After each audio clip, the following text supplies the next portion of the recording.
మేము రేపు కలెక్టర్ గారికి పోతాము.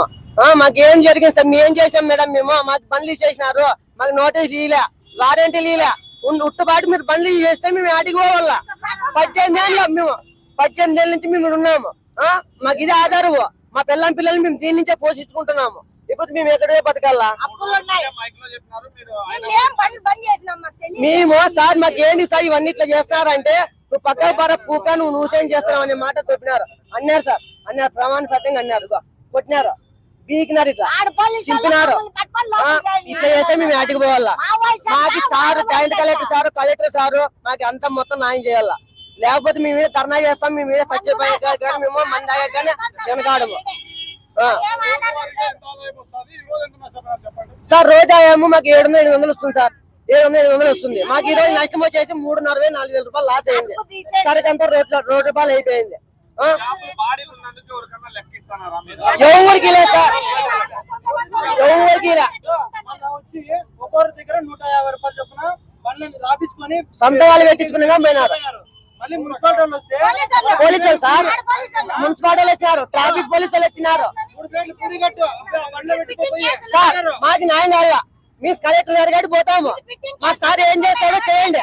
మాకు చేయని మూలంగా మేము ఈడే ధర్నా చేస్తాము. మీ ఆటకి సర్టిఫికేట్ వెనకాలం సార్. నా పేరు రవికుమార్ సార్. ఉద్యోగాలు లేవు పిల్లలకి, రోడ్లో ఏదో ఇంకా పిల్లలను బతికించుకున్నానికి హోటల్ పెట్టుకున్నాను. మొగులు లేని ఆట ప్రాబ్లంతో చనిపోయా. నేను 5 పిల్లలకి జాబ్ వెళ్ళా, ఏమి లే, బతుకుంటాను రోడ్లో. నేను ఏడవై బతకాల నేను చెప్పండి. ఇప్పుడు సరికొంత రోడ్డుకి వేసినా నేను సరికొంత. ఈ మధ్య నాకు 6,000 రూపాయలు సరుకు లాస్ అయిపోయింది. నేను కూలీలకు ఇచ్చుకుంటున్నా, నేను ఏం సరుకులు తెచ్చుకుంటున్నా, ఏం తెచ్చుకోవాలో మీరే చెప్పండి. నాకు కూడా న్యాయం చేయండి సార్.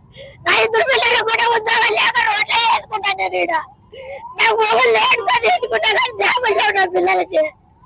నాకు ఏం న్యాయం చేస్తారో చేయమండి. నాకు నేను 25 ఏళ్ళు అవుతుంది సార్ ఉండిపోయి.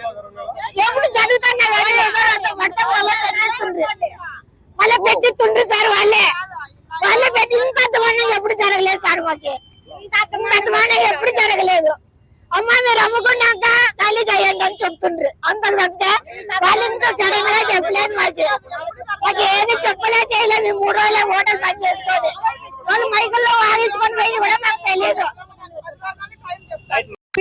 మేడం నేను బండి తీస్తున్నాను, కరెంట్ ఉంది, బండి తీయదని మేడం. కరెంట్ తీగలు ఎవరైనా ముట్టుకుంటారు, దొబ్బద్దని అన్న జేసీపీ తీసుకొని వచ్చి దొబ్బుతున్నారు. బండి లాగి తీసి పక్క పెట్టే లోపల దొబ్బేసి దాన్ని ధ్వంసం చేసి పెట్టినారు సార్. ఏం చేయాలి మేము?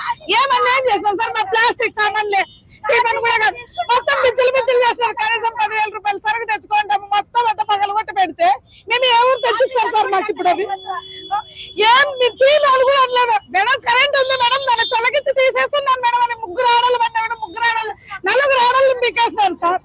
మొగలు బండి తెచ్చామైనా కూడా బండి కూడా తెచ్చేదానికి ప్లాస్టిక్ సామాన్లు అగ్గిడి సార్ దెబ్బ చేసి పగలు కూడా పెట్టినారు. ఇప్పుడు బండి చేపేయాలన్నా 10,000 20,000 కల్లా సామాన్లు 10,000 రూపాయల సామాన్లు పగిలిపోయినాయి. ఎట్లా సార్ మేము తెచ్చుకొని తినేద్దామని. నా పేరు రత్నమ్మ సార్. ఆ తరంగా అసలు ముందర చూస్తున్నాం సార్. బండ్లు అన్ని బోర్లు వేసేస్తాయి. ఏం చేయాలి మేము? తీయమన్నామా? మేమేమన్నా మేము కొట్టాకు వచ్చినామా తిట్టాకు వచ్చినామా? తీస్తాం మేడం తీస్తాం సార్ అని చేతులు అయితే మక్కినా కూడా వినుకోకుండానే బండ్లన్నీ బోర్లు దొబ్బేస్తున్నారు. చిన్నపిల్లలు ఉంటారు, కరెంటు తీగలు ఉన్నాయి మేడం, 1 నిమిషం మేడం అన్నా కూడా వినలేస్తారు వాళ్ళు. మేమేమంతా అన్యాయం చేసినాం? మాకేమన్నా నోటీస్ పంపించినామా? తీయమన్నామా? మేమేమన్నా ఓ రోజు ముందు చెప్తే ఎప్పుడు ఇంత దారుణం చేయలేదు సార్. ఈసారి మాత్రం చాలా దారుణం చేసి పెట్టినారు సార్ మమ్మల్ని.